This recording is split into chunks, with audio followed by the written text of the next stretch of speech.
Hoy hablamos de Pentecostés versus plenitud. Y quiero compartir la palabra en la carta del apóstol Pablo a los Efesios. En el capítulo 3, el versículo 14. Así dice el texto sagrado en esta mañana en el nombre de Jesús. Por esta causa doblo mis rodillas ante el Padre de nuestro Señor Jesucristo, de quien toma nombre toda familia de los cielos y en la tierra, para que os dé conforme a las riquezas de su gloria, el ser fortalecidos con todo poder en el hombre interior por su espíritu, para que habite Cristo por la fe en vuestros corazones, a fin de que arraigados y cimentados en amor, seáis plenamente capaces de comprender con todos los santos cuál sea la anchura, la longitud, la profundidad, la altura, y de conocer el amor de Cristo, que excede a todo conocimiento, para que seáis llenos de toda la plenitud de Dios. Y aquel que es poderoso para hacer todas las cosas, mucho más abundantemente de lo que pedimos o entendemos, según el poder que actúa en nosotros. Muy amable. Aleluya.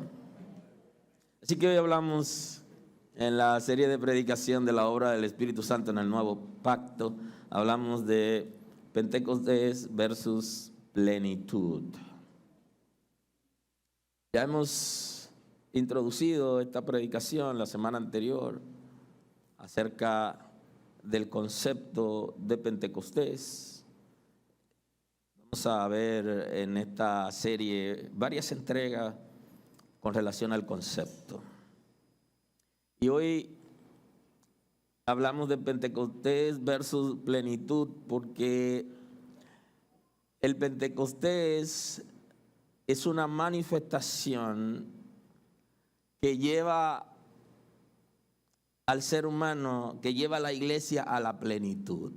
Y ese es el propósito del Pentecostés.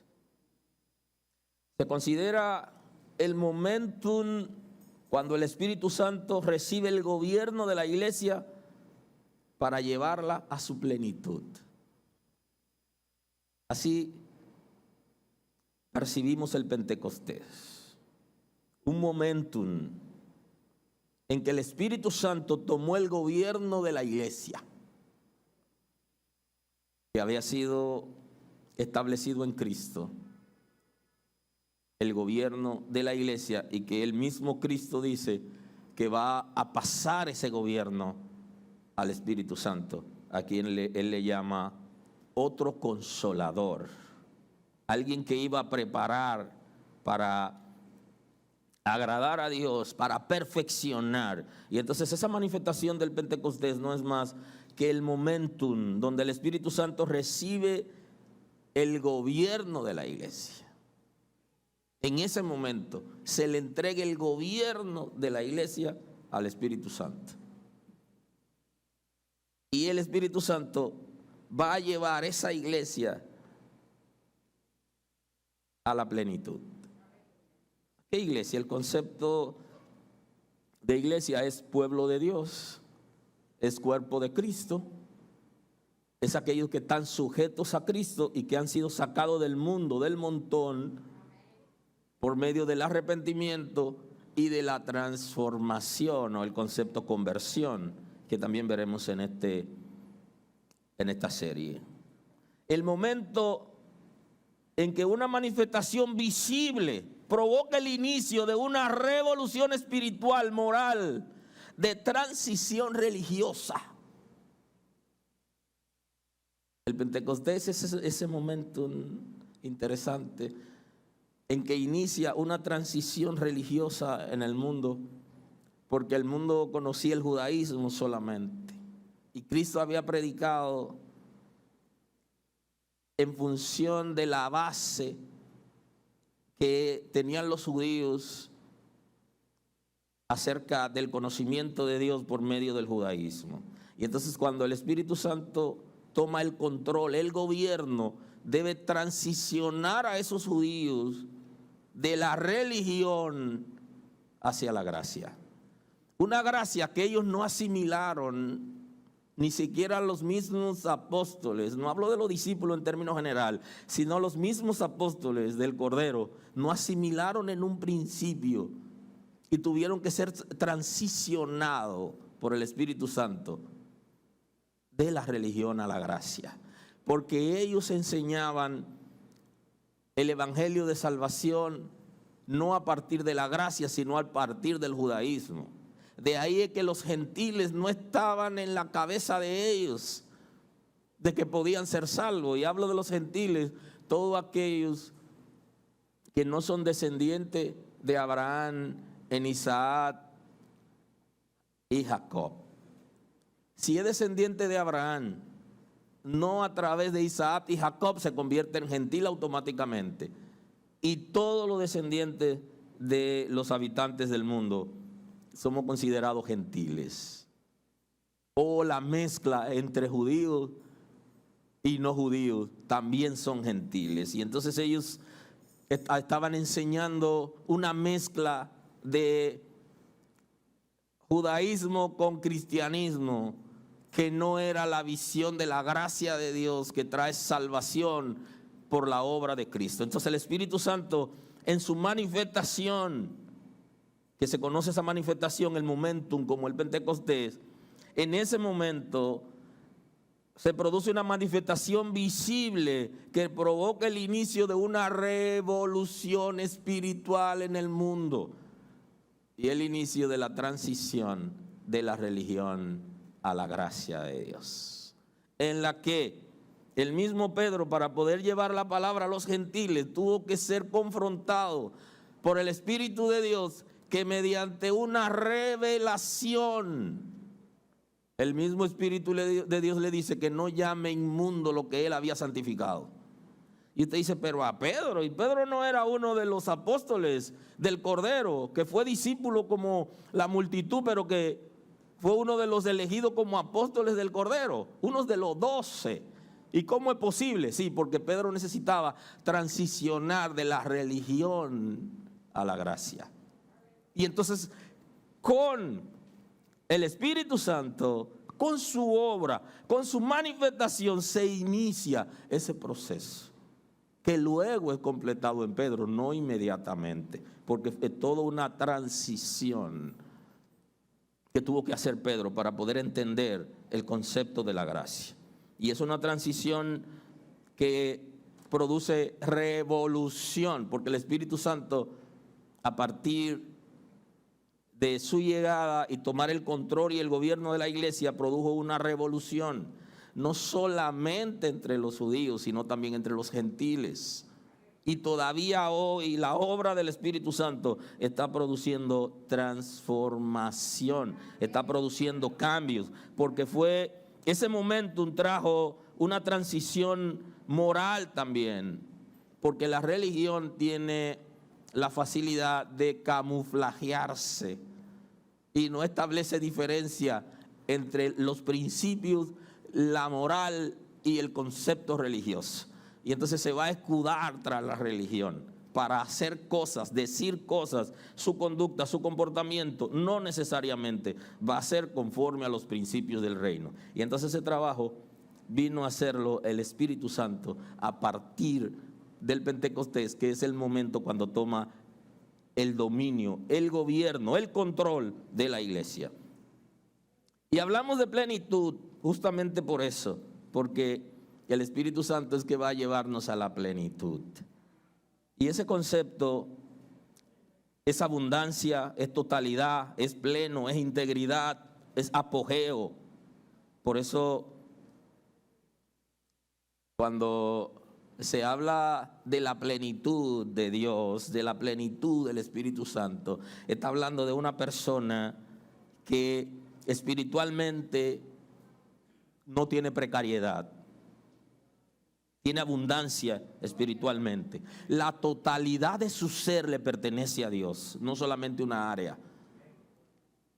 Es la totalidad de su ser que le pertenece a Dios. Y ese trabajo lo hace el Espíritu de Dios. Lleva al ser humano a la vida plena, a que sea íntegro y que viva una nueva dimensión de vida a partir de esa revolución que se produce, esa transición. Y entonces nosotros vivimos un apogeo, un momento de gloria.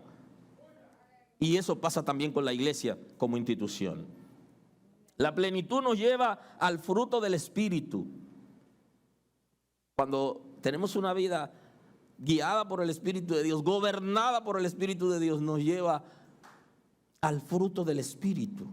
Porque el Espíritu va a producir una manifestación visible. Y esa manifestación visible es el fruto del Espíritu. Hay una manifestación interior, que es la transformación, es la regeneración. Pero hay una manifestación visible de la plenitud del Espíritu de Dios en nosotros, y es el fruto del Espíritu, de lo que vamos a hablar también. Hay una manifestación visible por medio del amor, de la paz, de la paciencia, de la benignidad. Esa manifestación es visible. Hay una convicción. Cuando el Espíritu de Dios está gobernando una persona, una congregación, hay convicción.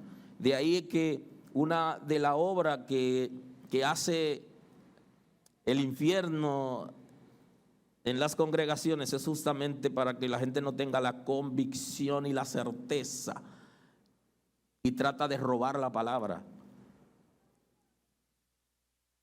El mayor trabajo que hace el infierno en una comunidad de creyentes es producir el efecto contrario para que la gente no reciba la palabra, porque sabe el infierno que si la gente recibe la palabra va a tener la obra del Espíritu Santo manifiesta. Y trata de que la palabra distrae a la gente para que la palabra no sea fijada. Y por eso surge la religión, porque la religión genera confusión. Alguien dice una cosa, otro dicen otras cosas, y eso genera confusión. Y la gente termina diciendo cuál es la verdad, porque no quiere que lleguemos a la convicción, a la certeza. Y entonces es la convicción, que es también una de las predicaciones que ya traje acerca de la obra del Espíritu Santo, que el Espíritu Santo va a convencernos y nos va a dar la seguridad por medio de la certeza. Y esa es una obra de la manifestación del Espíritu de Dios. Bendito es el nombre del Señor. Produce armonía interna por medio de la paz, porque la paz como fruto del Espíritu Santo no es solo una expresión, sino que tiene que ver con una paz interna, una paz con la gente que nos rodea y una paz con Dios. En 3 dimensiones va a establecer paz. Y eso lo va a establecer el Espíritu de Dios en nuestras vidas por medio de su obra completa, por medio de llevarnos a la plenitud. Va a producir armonía interna. Ninguna persona tendrá armonía interna si no tiene paz. Necesita tener paz interna. ¿Y qué cosa quita la paz interna? El pecado, deudas sin pagar, situaciones de enemistades, incertidumbre, temores, falta de perdón. Son muchas cosas. Y entonces el Espíritu de Dios va a guiarnos para que nosotros tengamos una vida totalmente diferente. Por eso va a revolucionar nuestro ser y va a producir armonía interna. Es como si la atmósfera de nuestro ser, de nuestro cuerpo espiritual cambia. Y esa es una obra del Espíritu de Dios en su manifestación. Va a producir salud espiritual. La salud espiritual está muy ligada a la liberación del espíritu, a la liberación del intelecto, a la sanidad del corazón y de las emociones. Esto va a traer salud espiritual. Si una persona tiene en su corazón enemistades o falta de perdón o no está alineado conforme al diseño del Espíritu de Dios, no puede vivir a plenitud en la gracia. Y entonces el Espíritu de Dios va a enderezar esas cosas, va a producir salud espiritual, el amor en su justa dimensión para llevarnos a la pureza. El Espíritu Santo, por medio de la plenitud, nos lleva al máximo desarrollo espiritual, emocional, mental e intelectual y nos guía a la sanidad completa de nuestro espíritu. De manera que nosotros, cuando hablamos de la manifestación del Pentecostés, nosotros estamos hablando de plenitud, donde el Espíritu de Dios va a llevar al individuo, va a llevar al ser humano a una vida plena, íntegra delante de Dios y a un estado de bienestar. Nos lleva a un estado de bienestar. Usted vivió en algún momento en el mundo y en una condición de pecado, de lamentación, de quejas, de situaciones torcidas e imposibles de enderezar, de incertidumbre, de temores, de miedo. Y todo eso lo va a enderezar el Espíritu de Dios por medio de su obra en nosotros cuando establece su gobierno. Nos llenará del conocimiento y del poder para operar. Ese conocimiento y poder para operar está muy ligado a los dones. Cuando se manifiesta el Pentecostés, vinieron también dones. Hay una transformación, pero vienen también los dones. Dones que nos permitirán operar en el reino de Dios. Los dones del Espíritu. Y ese gobierno del Espíritu de Dios también va a producir una operación en el mundo espiritual y en el mundo físico, porque nos capacitará espiritualmente para conocer el mundo espiritual y para operar en el reino de Dios desde el mundo físico. En ambos sentidos el Espíritu de Dios va a trabajar. Ahora, ¿es tan fácil que la iglesia entienda eso? No era tan fácil, a tal punto que el apóstol Pablo, cuando escribe a los Efesios, le dice en qué sentido está orando, por qué estaba orando. El apóstol Pablo se había dado cuenta que el nivel de ceguera espiritual en la iglesia era muy alto. Y que la iglesia, aún sirviendo a Dios, no había podido vivir a plenitud, guiados en el Espíritu de Dios. Y entonces su oración tenía un sentido diferente. Y él dice en el capítulo 3, el versículo 14: por esta causa doblo mis rodillas ante el Padre de nuestro Señor Jesucristo. Aquí él está diciendo por qué él oraba, cuál era la razón en su agenda de oración, qué él pedía a Dios en favor de la iglesia, en especial en la iglesia de Éfeso, que es a quien está escribiendo en este momento, en quien toma nombre Dice, por esta causa doblo mis rodillas ante el Padre de nuestro Señor Jesucristo, de quien toma nombre toda familia de los cielos y en la tierra, para que os dé conforme a la riqueza de su gloria, el ser fortalecido con poder en el hombre interior por su espíritu. Entonces se está diciendo que en su agenda de oración, él pedía a Dios que llevara a los creyentes por medio de su Espíritu Santo a otra dimensión. Que los creyentes, guiados por el Espíritu de Dios, puedan vivir una vida plena. Es lo que está estableciendo. Y menciona varios aspectos que usted debería estar pendiente. Conforme a la riqueza de su gloria. Hay una diferencia entre dar conforme a la necesidad y dar conforme a la riqueza de su gloria. Al que le dan conforme a la necesidad que tiene, le dan algo para que supla una necesidad en un momento. Al que le dan conforme a la majestad, a la gloria y al poder de quien está repartiendo, no mide la necesidad, sino que establece cosas extraordinarias que la gente no conoce, que no entiende y que no está pidiendo. Porque ¿qué es lo que nosotros pedimos? Nosotros pedimos lo que necesitamos, lo que está delante de nosotros y lo que conocemos. Y no olvido ese personaje famoso en la Facultad de Ingeniería en la UAS, que se reunían los muchachos en la facultad a conversar con él, y él le decía a ellos que él no necesitaba 500 pesos. Y los muchachos le preguntaban, ¿cómo? Y él decía, sí, es que yo nunca lo he tenido.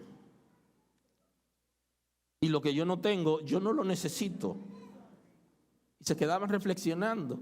Lo tildaban de ser una persona con retraso mental, pero tenía unas convicciones y ponía unos ejemplos, y por eso los muchachos lo rodeaban, porque lo llevaba a reflexionar. Hay cosas espirituales que nosotros no conocemos, no entendemos. Y ahí llevó el Señor a Jeremías cuando estaba en el cenit de su carrera y le dice, falta cosas que tú no sabes. Hay cosas ocultas, hay revelaciones que tú no conoces y debes estar pendiente de esa. Conforme a la riqueza extraordinaria de Dios, nos va a llevar a conocer cosas extraordinarias y majestuosas que nosotros no hemos visto, que no conocemos, que no ha pasado por nuestra cabeza. Por eso no va a darnos las cosas con limitaciones. De ahí que no da su espíritu con medida. Se refiere a que va a darnos conforme a la riqueza de su gloria, no conforme a lo que nosotros conocemos o necesitamos. Y por eso era que le decía al profeta Jeremías, clama a mí y yo te responderé. No deje de clamar, que hay cosas que tú necesitas recibir revelación. A ese nivel lo estaba llevando. Para que habite Cristo por la fe en vuestros corazones. O sea, otra razón de orar. Para que Cristo sea formado en nuestros corazones.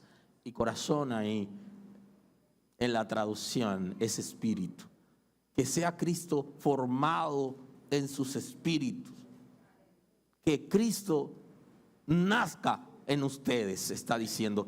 Esa era una razón de oración, para que Cristo pueda nacer en ustedes, le decía Pablo.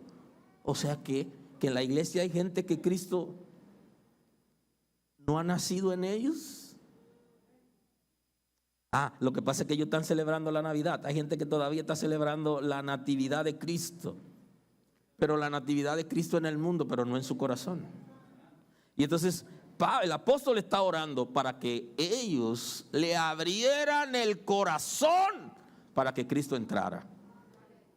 O sea que hay gente en la iglesia que todavía Cristo no ha entrado y por eso el Espíritu de Dios no ha podido obrar. ¿Y cómo usted se da cuenta que Cristo no ha obrado en usted y que no ha nacido en usted? Porque usted no es capaz de aceptar el señorío de Cristo. Porque cuando eso pasa, Cristo lo gobierna. Y Cristo gobierna todas las áreas de nuestras vidas a partir del orden de las prioridades. Porque Él dice, busquen el reino de Dios y busquen la justicia de Dios. Y eso va primero. Si usted es capaz de aceptar el gobierno del Espíritu Santo, establece el señorío de Cristo. Y lo primero en usted es la obra y la voluntad de Dios. Y luego todos los demás será afectado. Será afectada su finanza, será afectado su matrimonio, su familia, sus negocios. Todo será afectado. Pero ¿por dónde se comienza? Por el señorío de Cristo. Que Él tenga la oportunidad de nacer, y esa es la oración de Pablo. Y esta es una obra del Espíritu Santo. Hacer que Cristo nazca en nuestros corazones por medio de su señorío. Eso es lo que hace falta en la iglesia. Es el gobierno de Cristo en la vida de la gente. Dejaremos de torcer el brazo a la gente. Camine, que no me empuje. Dejaremos de empujar a la gente cuando el Espíritu de Dios toma el control y establece el señorío de Cristo. Todo será diferente. Entonces el apóstol Pablo, esa era su agenda de oración. Que sean fortalecidos en el hombre interior por su espíritu. Que el cuerpo espiritual esté gobernado por el Espíritu de Dios y fortalecido. Para que habite Cristo por la fe en vuestros corazones. A fin de que arraigados y cimentados en amor, seáis capaces plenamente de comprender con todos los santos cuál es la anchura, la longitud, la profundidad y la altura. Oiga qué oración por los hermanos. Mientras algunos estaban orando por una nevera, otros estaban orando por el carro, otros estaban orando por la visa, otros estaban orando por apartamentos, estaban orando por empleo, por ascenso. Él tenía otra dinámica. Y él quería que todo eso sea producto de una transformación del Espíritu Santo. Para que la gente pueda administrar esa cosa que está pidiendo, necesita lo primero. Y aquí entra el orden de las prioridades. Y esa era la oración del apóstol Pablo. Se metió profundo. Arraigados y cimentados en amor, sean plenamente capaces de comprender con todos los santos. No solamente para uno en particular de los que están en la congregación, sino para que todos los santos, aquellos que han sido santificados y regenerados, que es el concepto, por el Espíritu de Dios, puedan comprender lo mismo y entrar a la misma dimensión, que todos entren en la plenitud. Y para eso necesitaban que el Espíritu de Dios lo guíe al conocimiento. ¿Qué es lo que hace que la gente no tenga estabilidad en las congregaciones?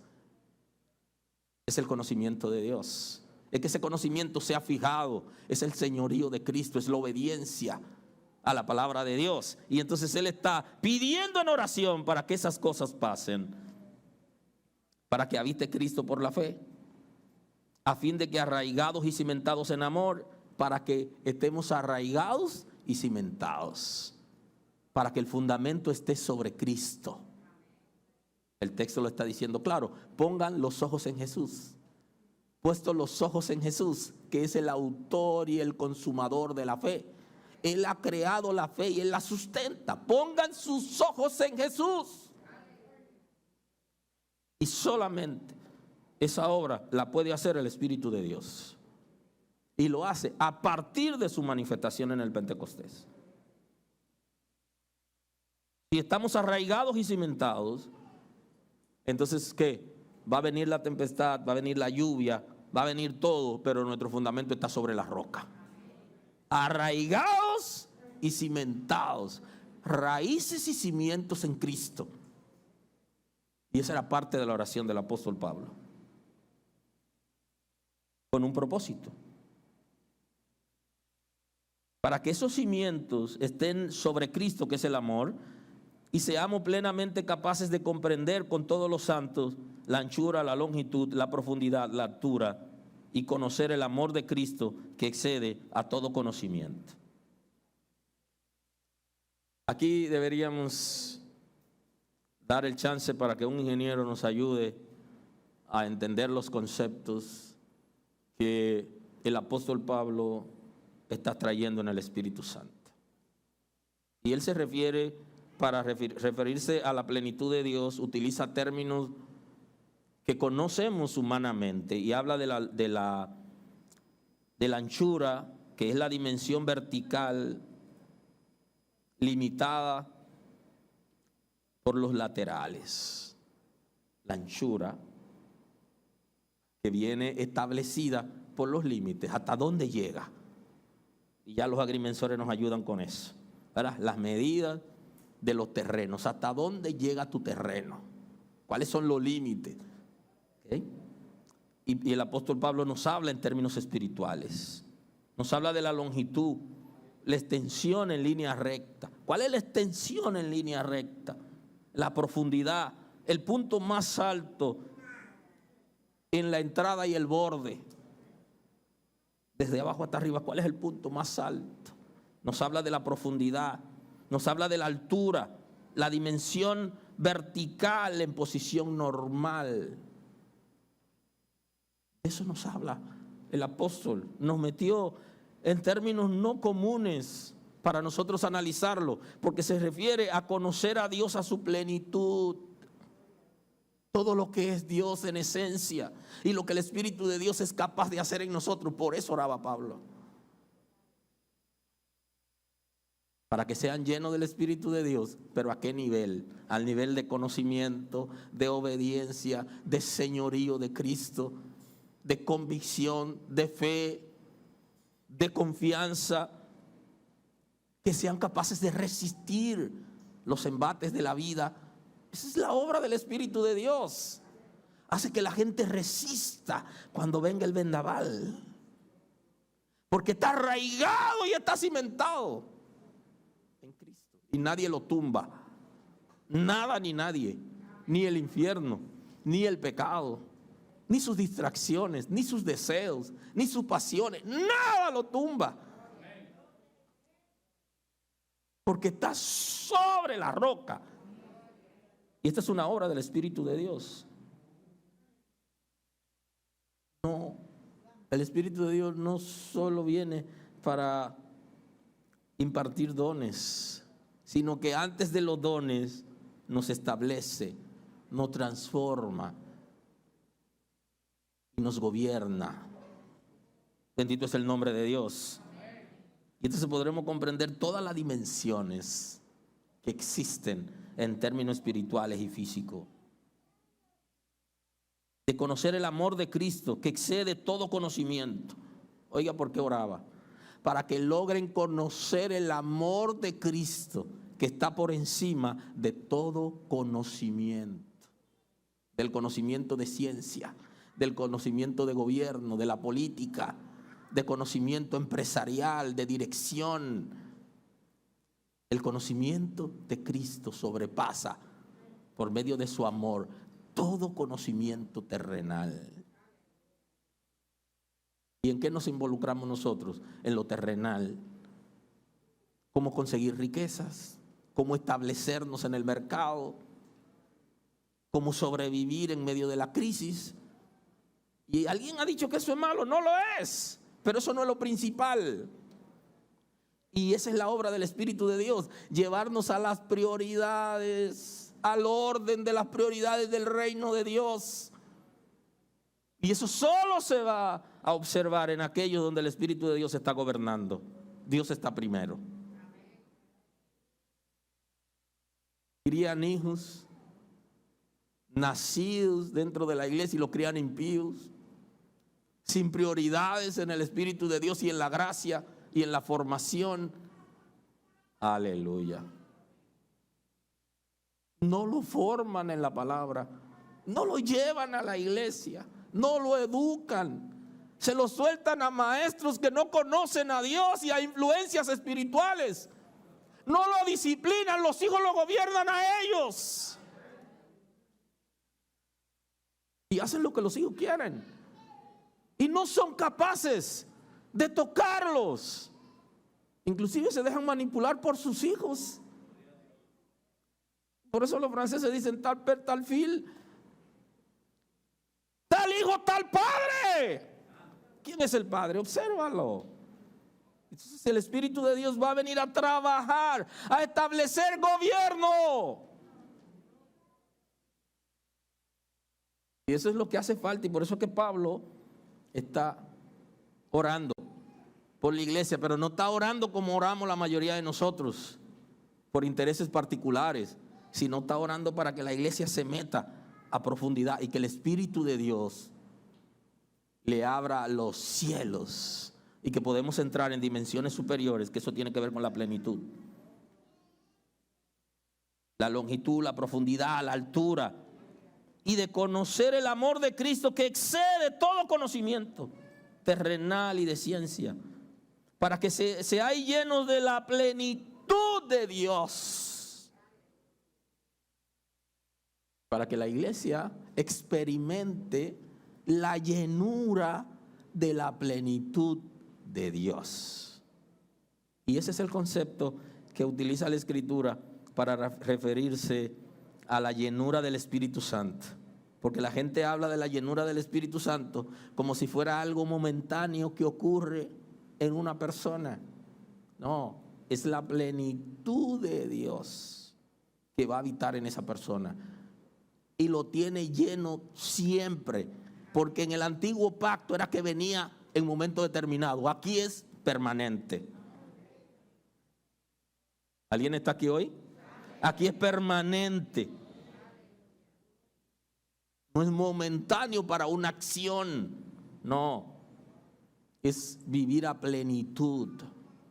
Pablo no está orando para que ustedes experimenten de momento en momento, cuando haya alguna celebración, y como dicen algunos, para que experimenten el mover. No se trata de experimentar el mover, se trata de vivir a plenitud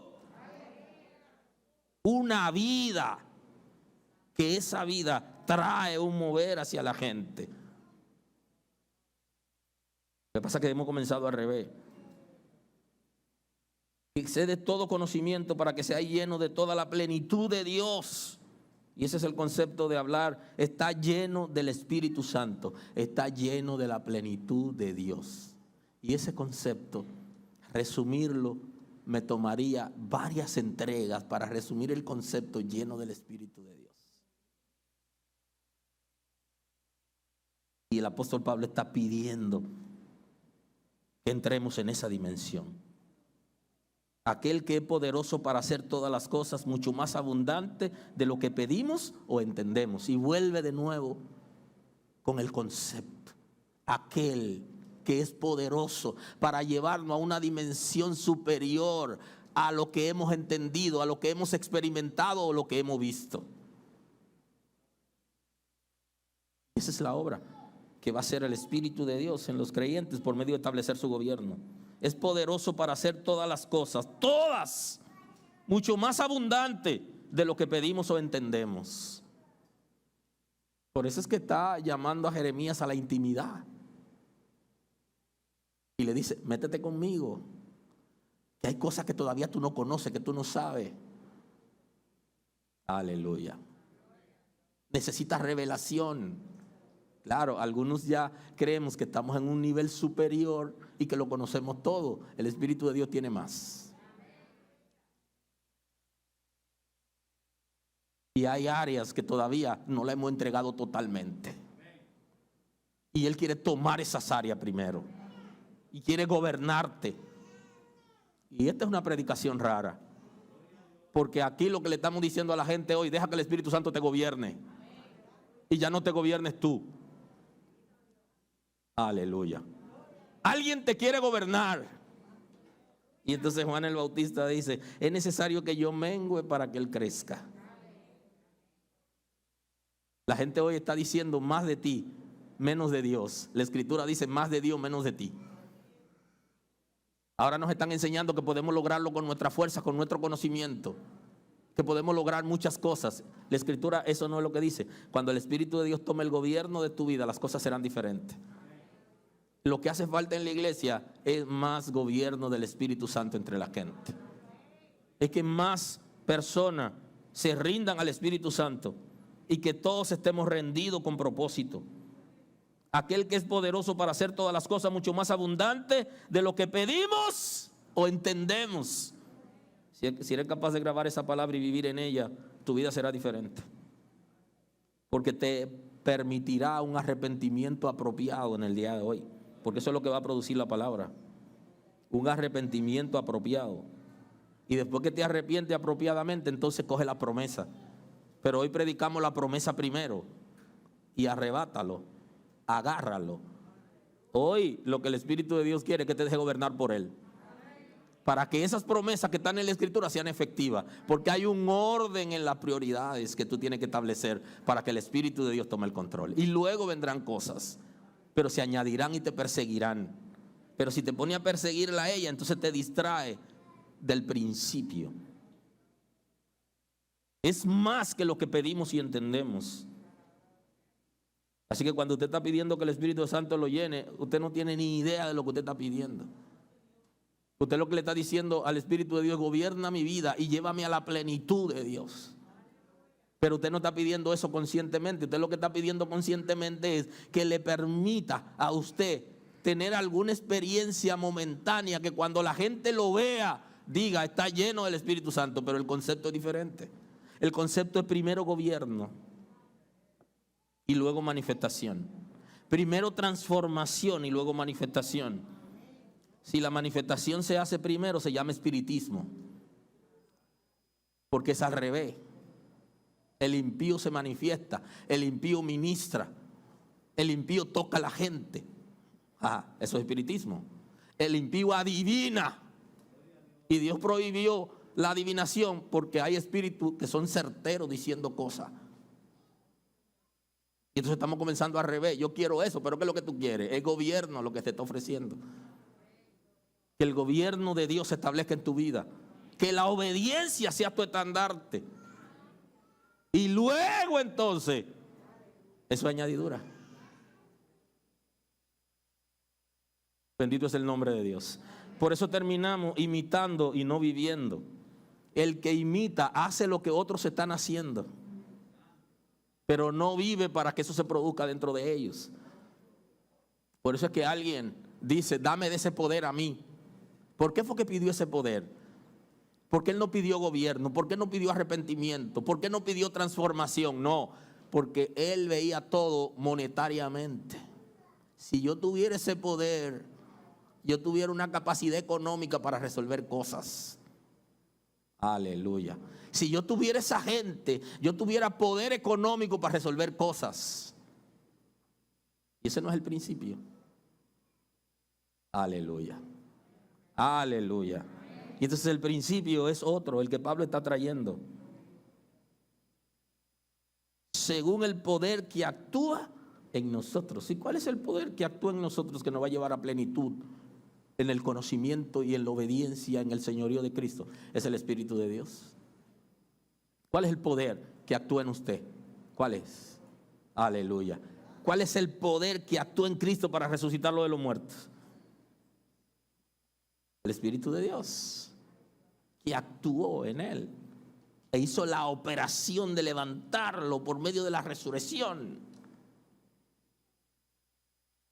Y ese Espíritu es el que debe operar en la iglesia en términos general. Y dice el texto: y aquel verbo fue hecho carne y habitó entre nosotros, y vimos su gloria como del unigénito del Padre, lleno de gracia y de verdad. Juan dio testimonio de él y clamó diciendo: este es de quien yo decía, el que viene después de mí es antes de mí, porque era primero que yo, porque de su plenitud tomamos todos gracia sobre gracia. Así testifica Juan el Bautista y dice: de la plenitud de él tomamos todos. O sea que el poder no viene de mí, no depende de mí. Depende de Cristo, del Espíritu Santo. Y de su plenitud todos tomamos.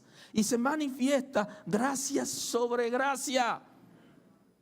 Pues la ley por medio de Moisés fue dada, pero la gracia y la verdad vinieron por medio de Jesucristo. Eso está en Evangelio según San Juan. Juan Evangelista capítulo 1, versículo 14. Es uno de los capítulos que más hemos hablado en esta casa. Yo tengo que cerrar hoy, pero al menos déjeme dejarle un texto bíblico que lo analice por allá en el camino. Mira, que nadie os engañe por medio de filosofías y huecas sutilezas, según las tradiciones de los hombres, conforme a los rudimentos del mundo y no según Cristo, porque en él habita corporalmente toda la plenitud de la deidad y vosotros estáis en él completos. Y él es la cabeza de todo principado y potestad. Y aquí voy a cerrar hoy. En él estamos completos. ¿Alguien está completo en Cristo? Cuando usted está completo, usted no necesita, si está completo, no necesita ir a buscar nada afuera, porque usted lo tiene todo. Usted es autosuficiente. En su casa, usted produce todo lo que necesita para comer ahí. Por el contrario, a usted le sobra y usted reparte, porque tiene excedente de producción. Aleluya. Entonces, ¿estamos completos en Cristo? ¿Estamos completos en el Espíritu Santo? ¿Hemos entrado en la plenitud del Espíritu Santo? ¿El Espíritu Santo nos ha llevado al nivel que Él quiere? ¿Necesita algo más? ¿Dónde va a buscarlo? Es en Cristo. ¿Qué es lo que ocurre? Que cuando Cristo no me llena, yo necesito buscar algo fuera de Cristo. Y no vaya fuera de Cristo a buscar nada, porque Cristo debe llenar todo tu ser y debe llenar toda tu vida. El Pentecostés es la oportunidad para conocer a Dios por medio del Espíritu Santo. Es más que una expresión, que una vivencia o que un momento. Es vida, es plenitud, es transformación, es sanidad, es liberación. Aleluya.